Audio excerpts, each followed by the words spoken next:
landing a man on the moon and returning him safely to the Earth.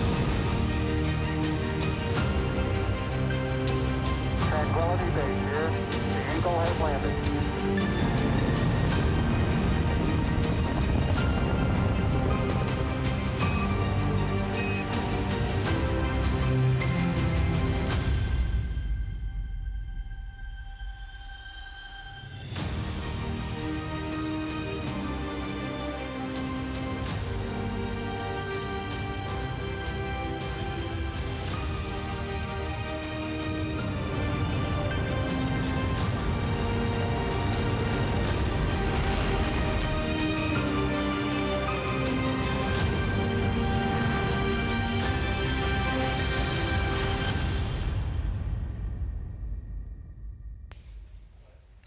Good afternoon. I'm NASA Shaniqua Vereen, and we are live inside the White Flight Control Room at the Johnson Space Center here in Houston, Texas. We are bringing you live coverage today of the distant retrograde orbit departure burn. This is a quick burn expected to fire for 1 minute and 45 seconds, beginning at 3:53 and 50 seconds p.m. Central Time, 4:53 p.m. 45 seconds Eastern Time. The distant retrograde orbit is an elliptical orbit or oval shape around the moon. This orbit is unique to Artemis 1, testing out its various systems and will not be used on future Artemis missions. Later, we'll have NASA's Dan Hewitt back at the moon board to explain a little bit more about the distant retrograde burn and how it affects leaving the distant retrograde orbit. And NASA's Robin Elgart is here later today to talk to us about the deep space radiation environment and what she is doing to help further our knowledge on space beyond lower Earth orbit. We'll catch up with them a little bit later, but for now, here are some shots inside the Artemis Mission Control Room.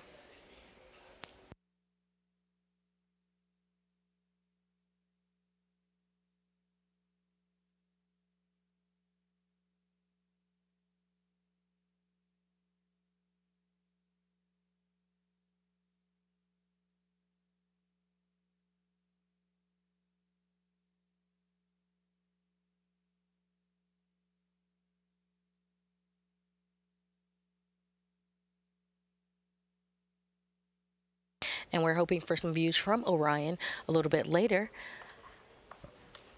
Currently, you're seeing the arrow tracker used to track Orion.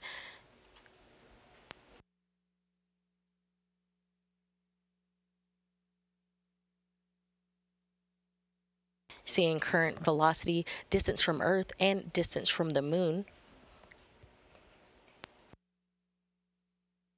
Following a successful launch on Wednesday, November 16th, NASA's uncrewed Orion spacecraft is ready for its distant retrograde orbit departure burn today on day 16 of its 25 and a half day mission beyond the lunar surface. Orion lifted off atop the Space Launch System rocket at 1:47 a.m. Eastern Time from Launch Complex 39B at NASA's Kennedy Space Center in Florida. The distant retrograde departure burn prepares Orion for a second lunar flyby, or that RPF, the return powered flyby, and Earth insertion burn, and finally preparation for a re-entry and splashdown planned for December 11th.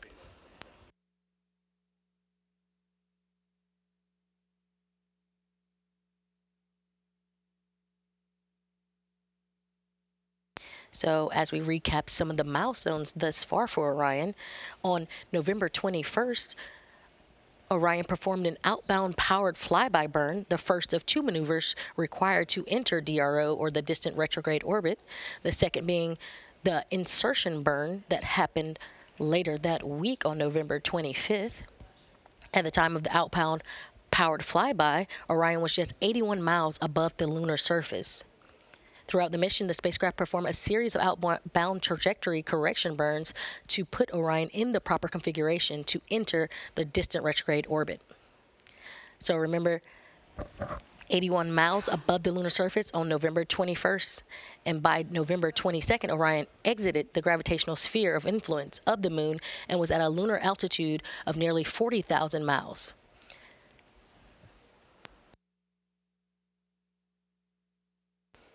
Orion surpassed the distance record for a mission with a spacecraft designed to carry humans to deep space and back to Earth at 7:42 a.m. Saturday, November 26.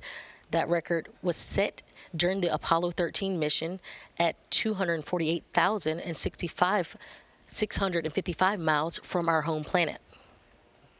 On November 28th, flight day 13 for Orion, it reached its maximum distance from Earth during the Artemis 1 mission, and it was at 268,563 miles away from the home planet. And finally, on November 30th, just yesterday, teams polled go for Orion to exit the distant retrograde orbit. Today, we are live covering the distant retrograde orbit departure burn, or the DRD, which will bring Orion out of the distant retrograde orbit to prepare Orion for a splashdown back on Earth. Again, splashdown is planned for December 11th. And we are looking for the burn for the distant retrograde orbit departure burn to happen at 3:53 and 56 seconds p.m. Central Time.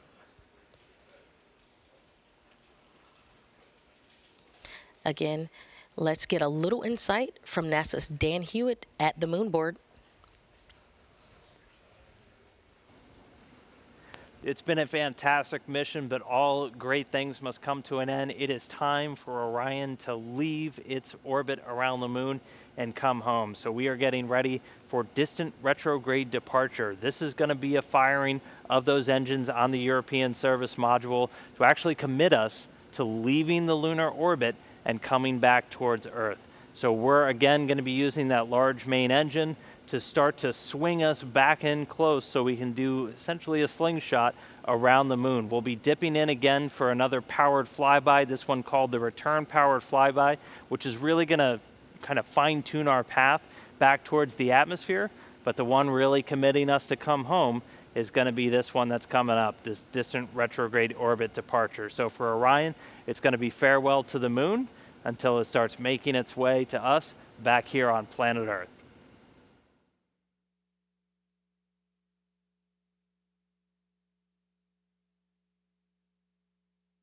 Back inside the Artemis Mission Control Room, or the White Flight Control Room here at Johnson Space Center, we see the control room, and we have lead flight director for Artemis 1 mission, Rick LeBrode, and his team monitoring and preparing for this upcoming distant retrograde orbit departure burn. Here with me now, I have a special guest today on console. This is Robin Elgart, space radiation element scientist. She will discuss the deep space radiation environment and what we are learning on missions like Artemis 1. Hi, Robin. Thank you for joining me today. Thanks so much, Shaniqua. I'm happy to be here.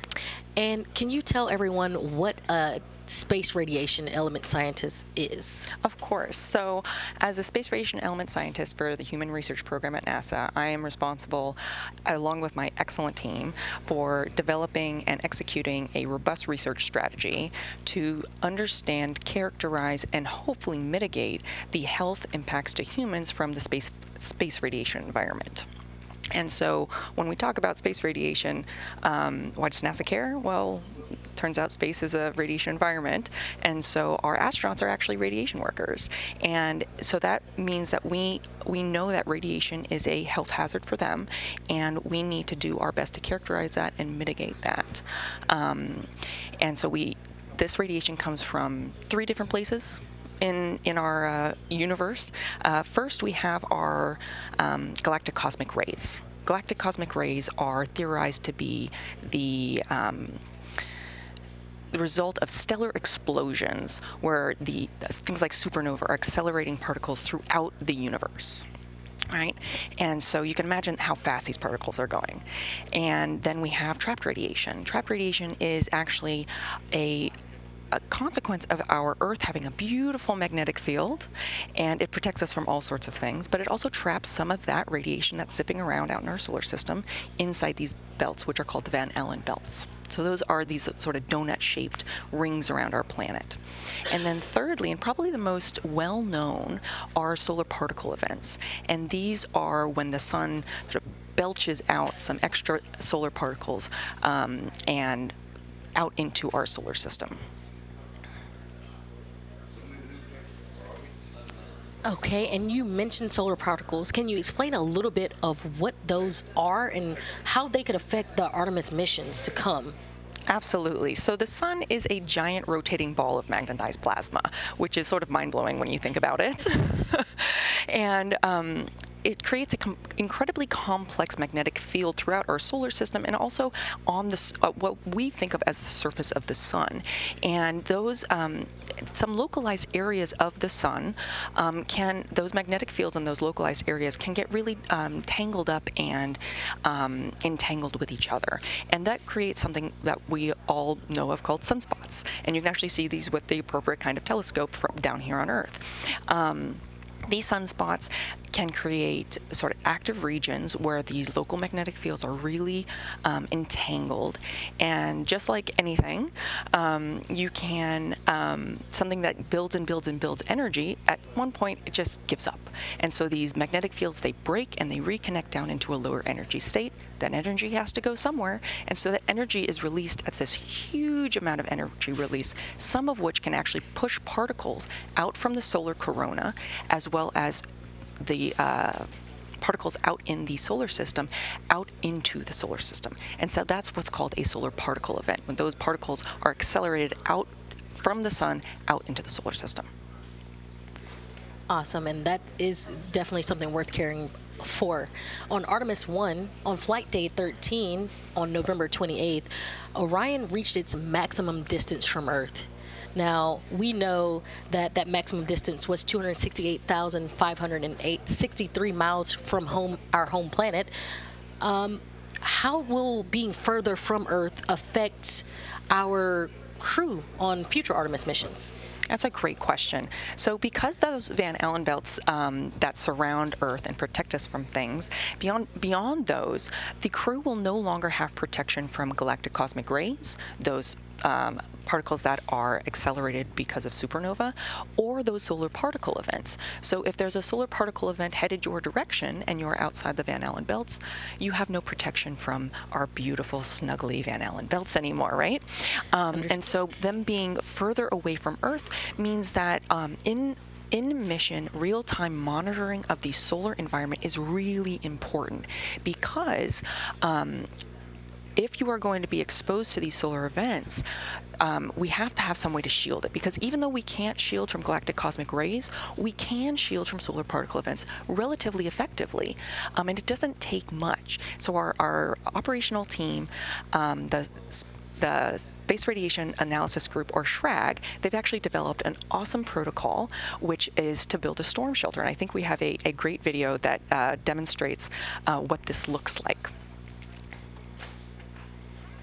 My name is Jessica Voss, and this is Anne McLean, and we are here today helping the designers of the Orion capsule evaluate the ability to protect their crew from radiation. Radiation, as you know, is really harmful, and so the whole point is for us to get into a really cool little shelter and take all the equipment we have in this capsule and put it over us as best as possible. And we have to make sure it's stowed and that we are safe and we have everything we need in terms of supplies down in this awesome little bay.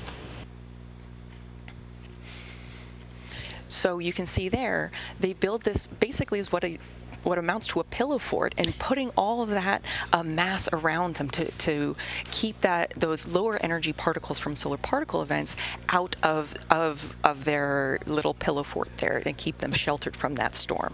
And you're saying pillow fort, but the pillow fort is stowage bags and different things that are already in Orion for the crew, and they're using that during a solar particle event to protect themselves. That's exactly right. And so they can hang out in that little area for the entirety of the event. Of course, they can come in and out of that shelter. They don't need to stand there the whole time, but we want them to spend as much time as they feasibly can inside that shelter. And right, it's just using stuff that we already have on board to sort of even out that mass distribution.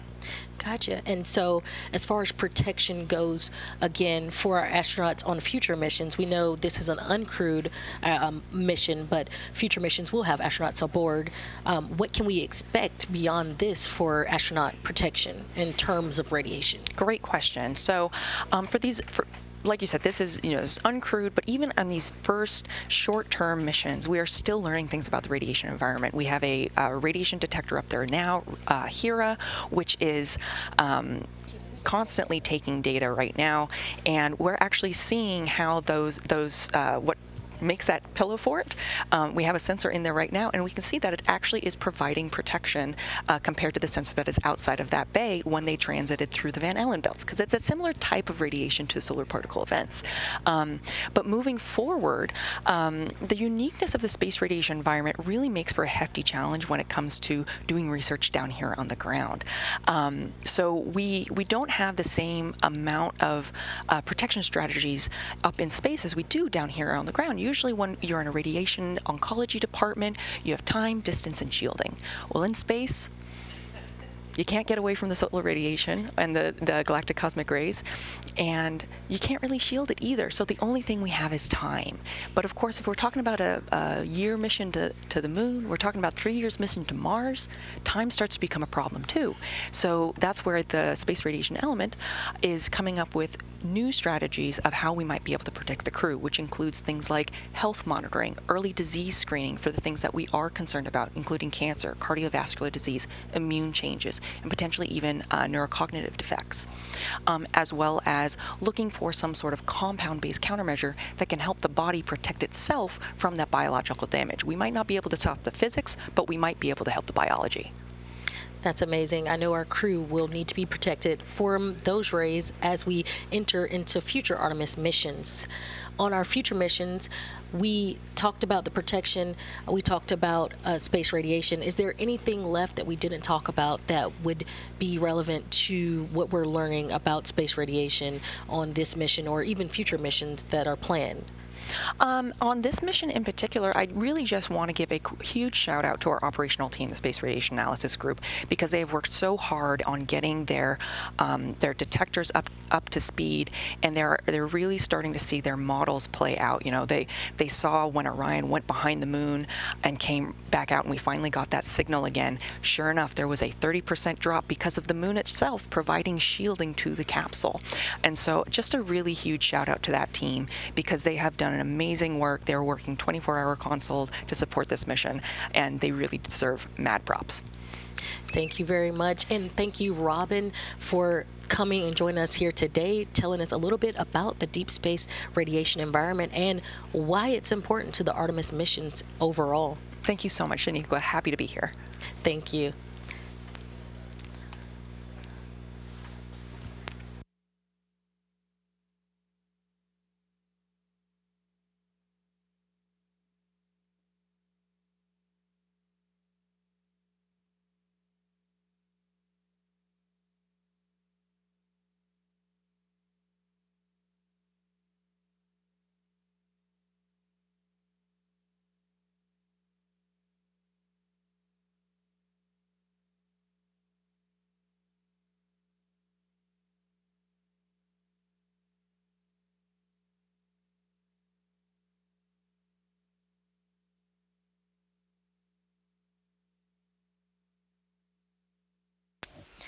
And if you just joined us, you're watching live coverage of the Artemis 1 mission. Today, we're on day 16 of the 25-and-a-half-day mission.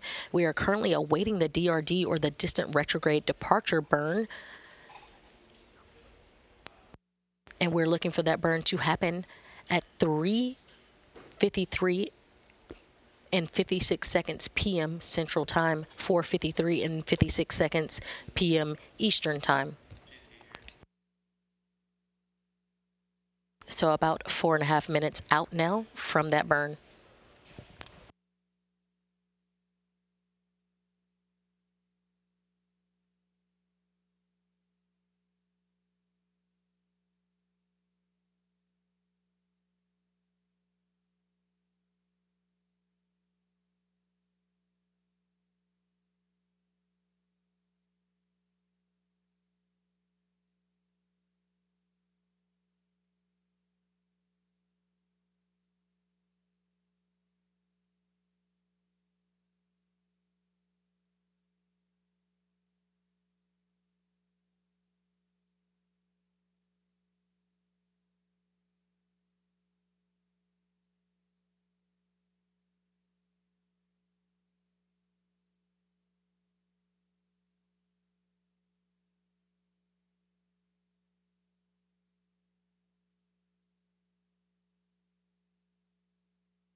If you're just joining us, we're live inside the White Flight Control Room at the Johnson Space Center. We are awaiting the departure burn. That's the distant retrograde orbit departure burn for Orion. You're currently seeing live views from Orion spacecraft as it prepares for just a minute and a half from now to do that burn.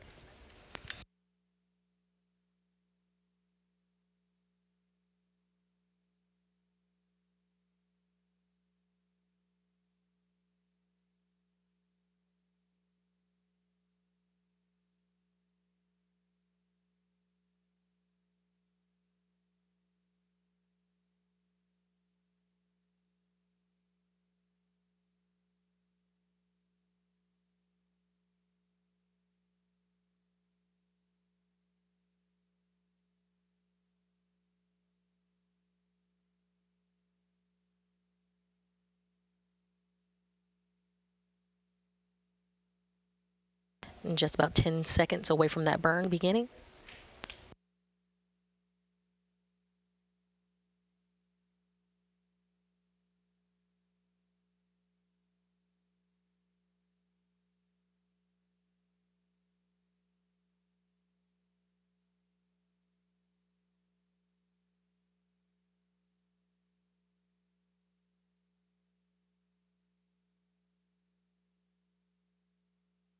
The burn has begun.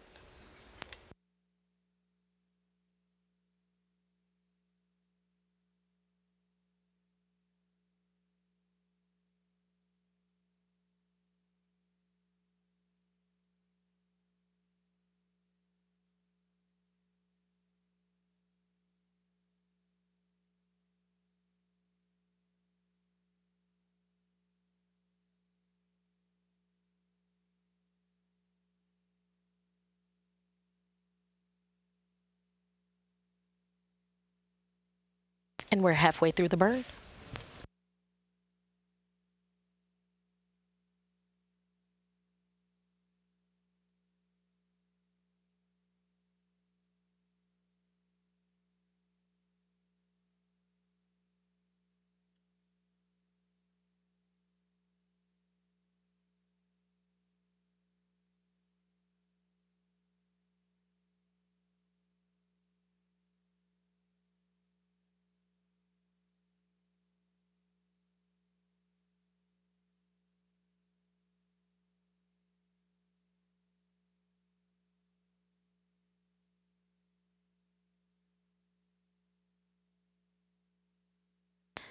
And we currently see a little Earth behind / beside one of the Orion solar arrays coming into view and out of view as this burn continues.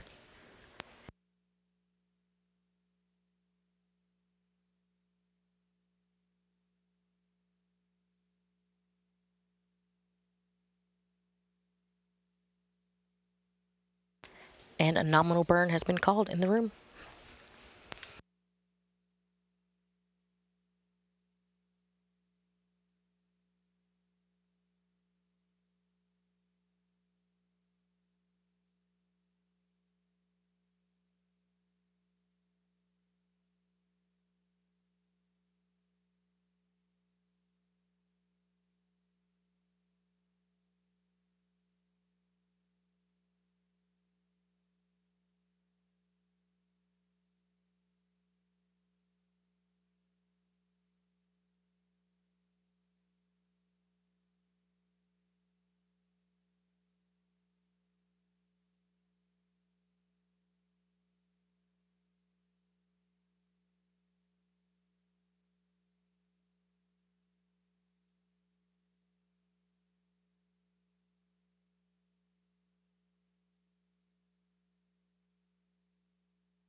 And with a nominal distant retrograde orbit departure burn, Orion will leave its distant retrograde orbit, preparing Orion for a second lunar flyby, that return-powered flyby burn that we discussed earlier, an Earth insertion burn, and finally preparation for re-entry and splashdown planned for December 11th.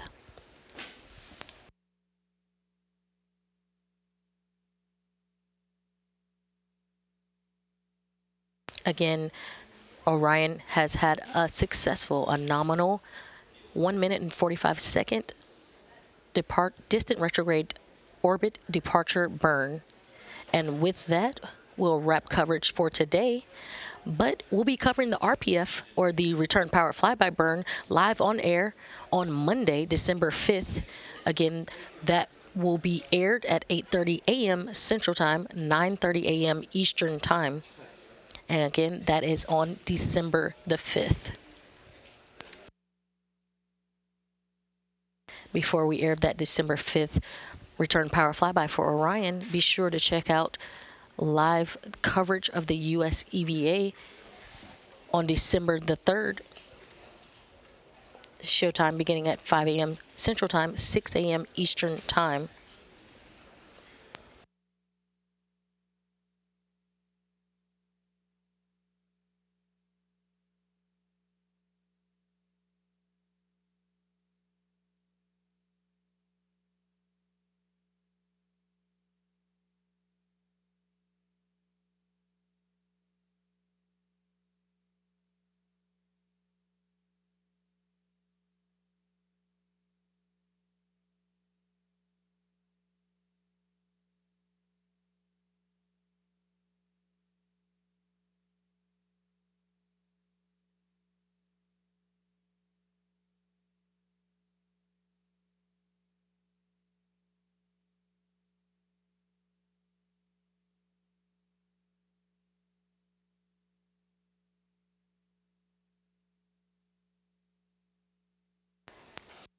Our live views from Orion have gone. Briefly, we are currently looking at the Aero Tracker. You can track Artemis and you can track Orion on www.nasa.gov/track Artemis. Again, this is the Aero Tracker giving you the velocity, the distance from Earth, and the distance from the moon for Orion in real time.